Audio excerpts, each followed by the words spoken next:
Welcome to the Peripatetic Anthropologist. My name is Bruce and I'm an anthropologist.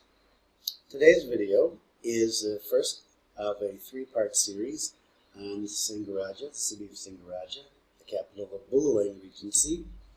And the name Singaraja means Lion King. It was named after the Raja Panji Sakti, who the legendary founder in 1604 of Singaraja and Bali.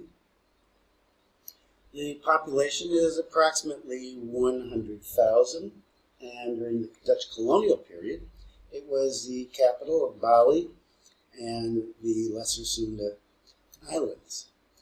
Hey, what are the Sunda Islands? Explain to me, please. Hey, go away. Okay, the Sunda Islands. What were the Sunda Islands? The Sunda Islands, Lombok, Sumbawa, Sumba, Alor Archipelago, what else? Timor, Flores, and a few other islands. And so the capital was, after the revolution was over and the government was working things out, the capital was moved down to Denpasar. During the colonial period, Singaraja was the port on the island, and even before the colonial period, it was the important port of the island, and it was the entry point to Bali. This is where people came, tourists, in the early 20th century.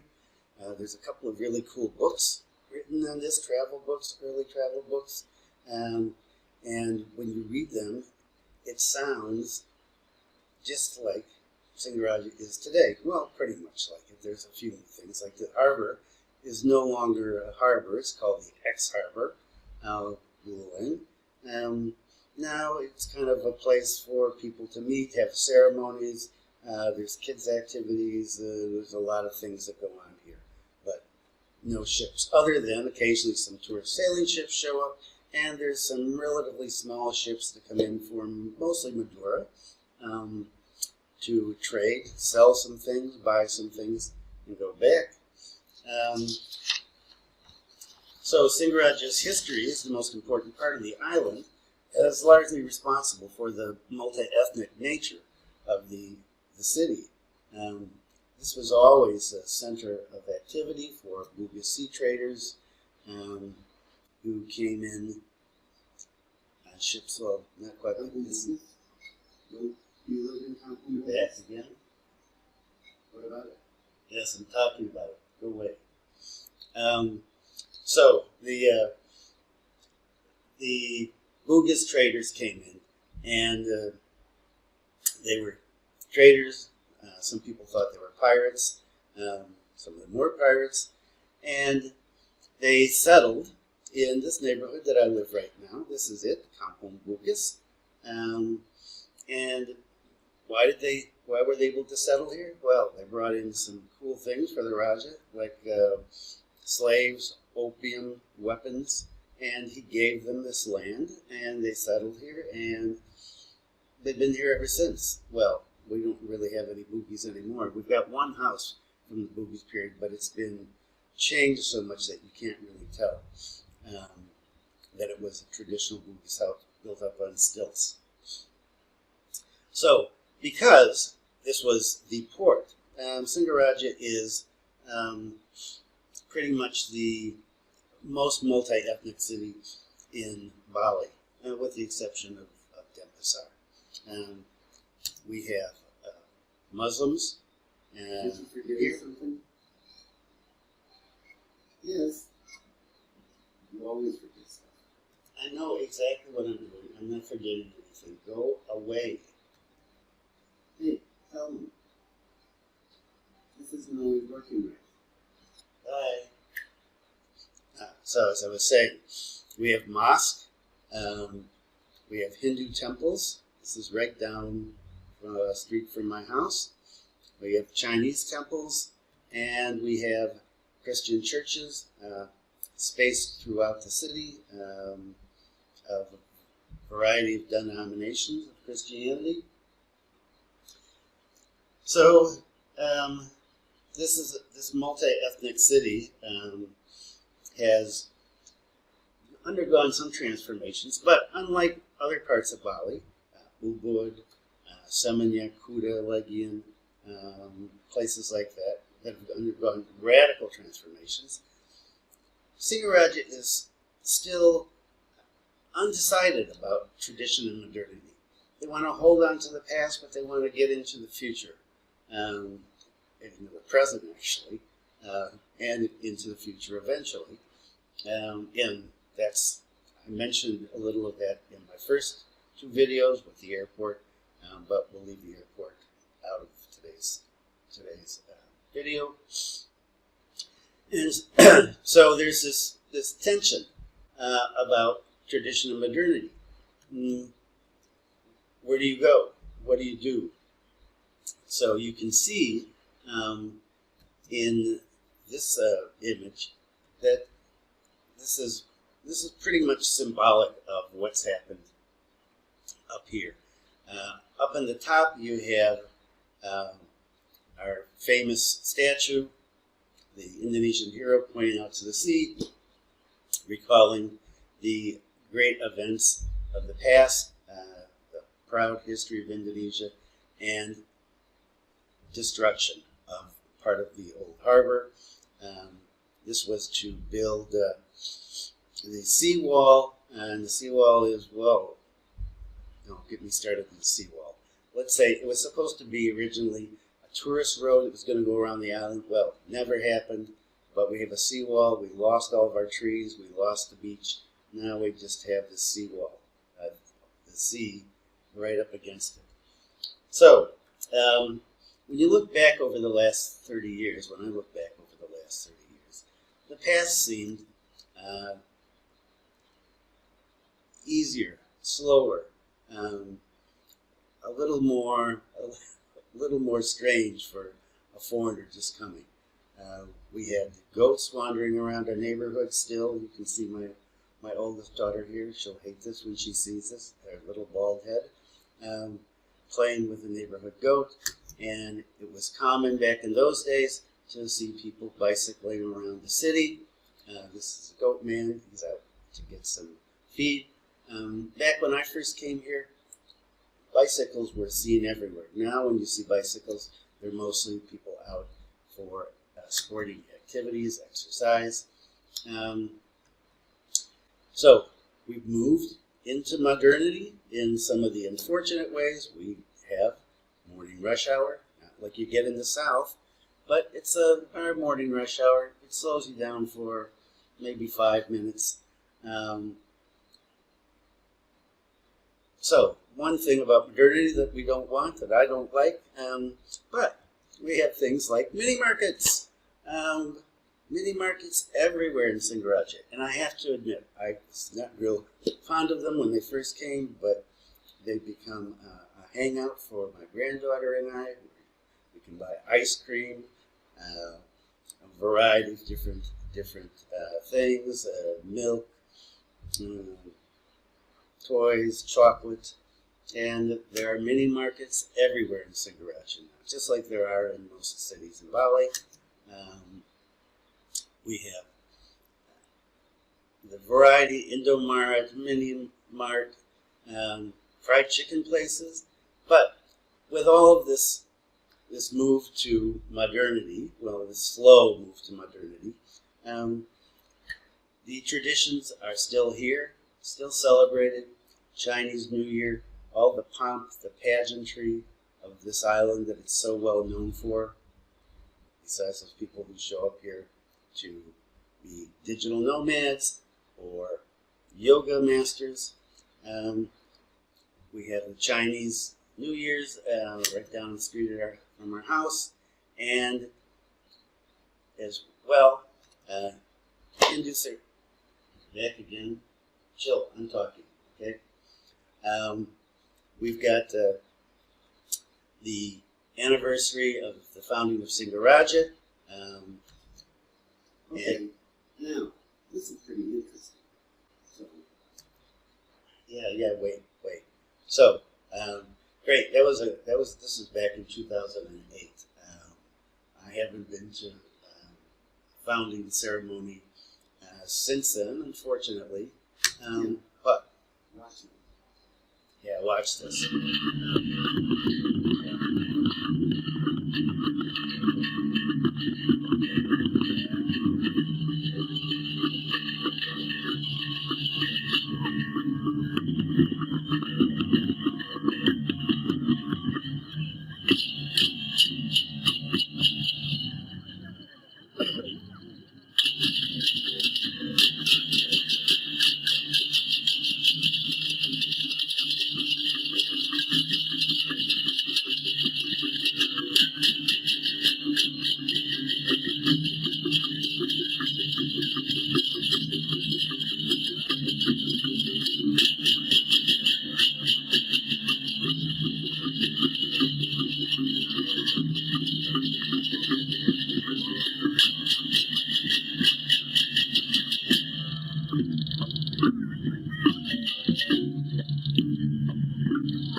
So, in the arts, we have tradition, you just saw, and modernity. I don't know when this came up.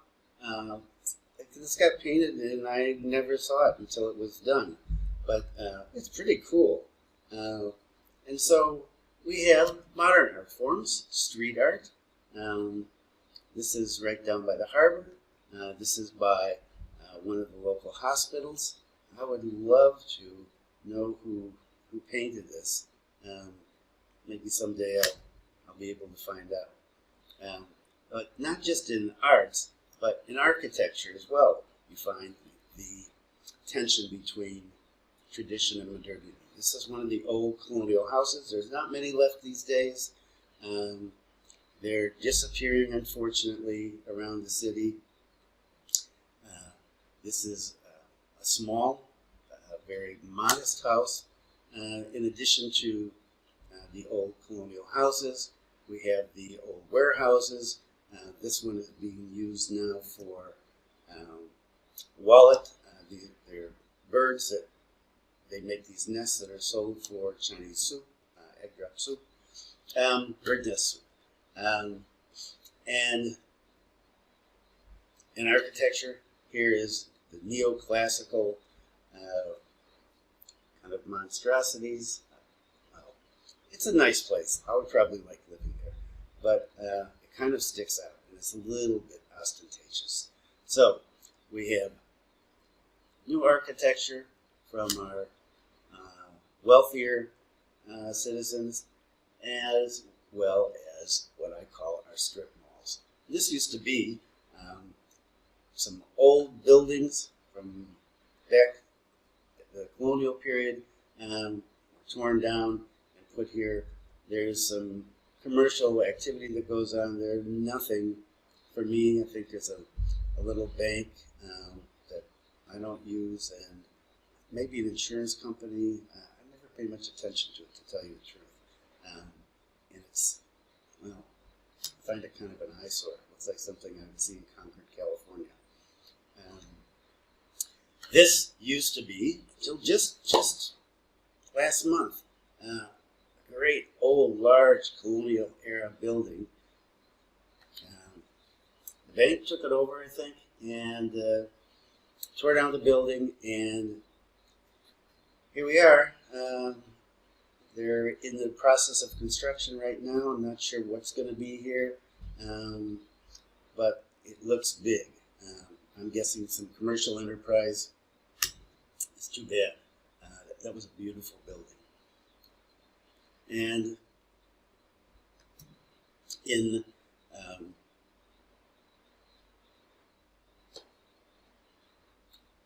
city likes to call itself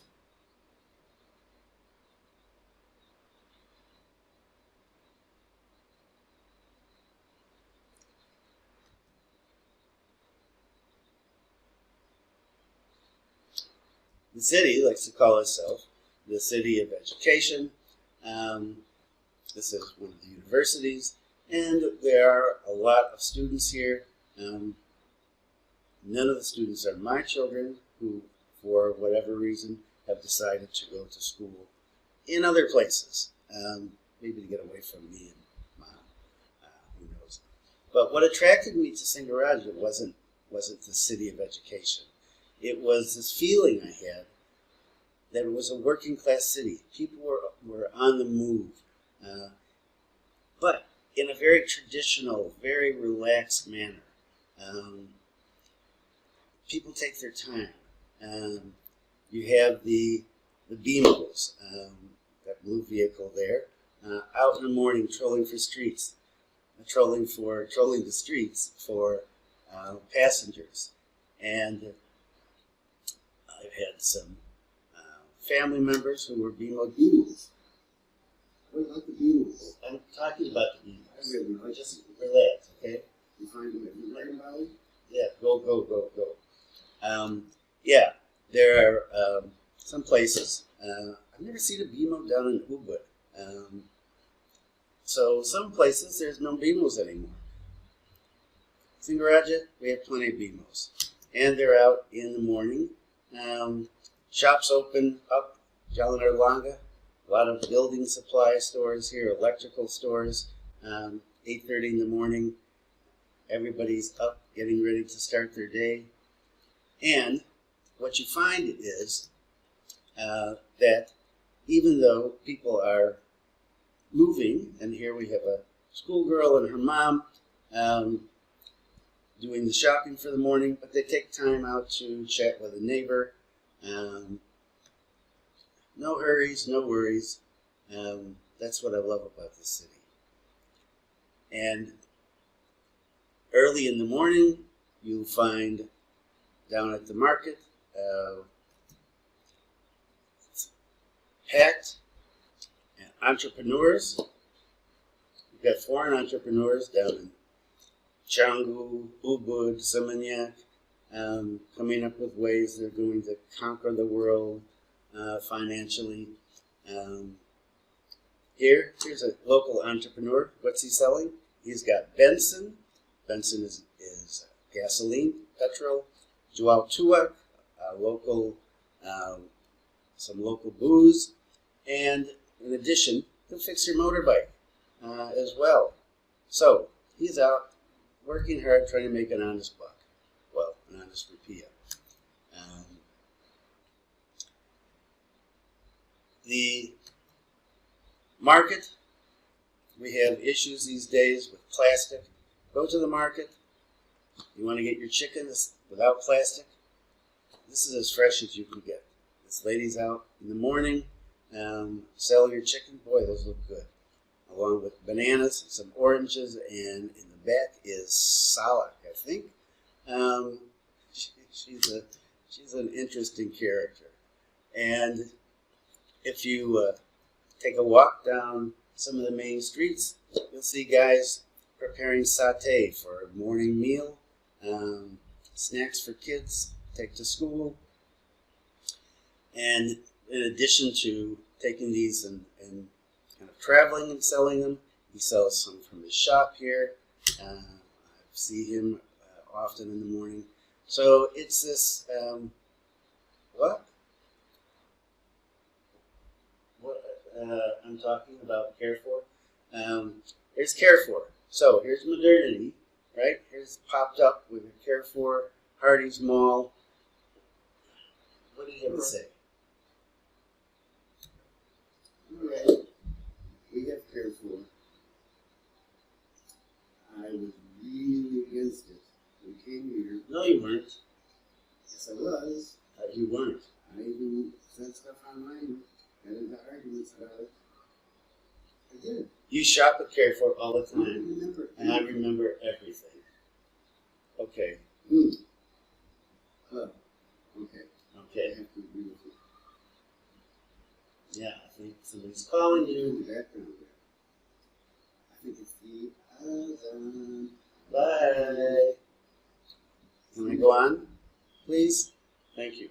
Okay, so in addition to our modern supermarket, we still have the traditional markets all around the city. You'll find them in various places. This is right by the BNE Bank on Jalan Serpati. Fresh fish. They've got fresh fish, fresh fruit, fresh vegetables. They've got everything, including little junky balloons for the kids. So,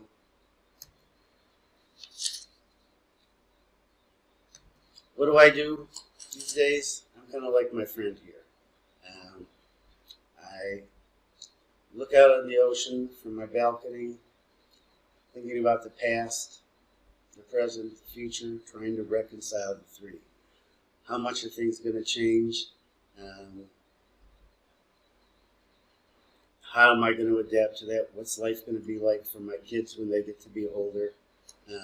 Well, they're already adults, but when they get to be older, what's it going to be like for my granddaughter, my grandson? I spend a lot of time looking at that. By the way, there's off in the corner here, you can see right there, that's my house. Okay, yeah, it's there. So, I love the harbor. Nobody's talking about the harbor. So is. I was talking about my meditations on life.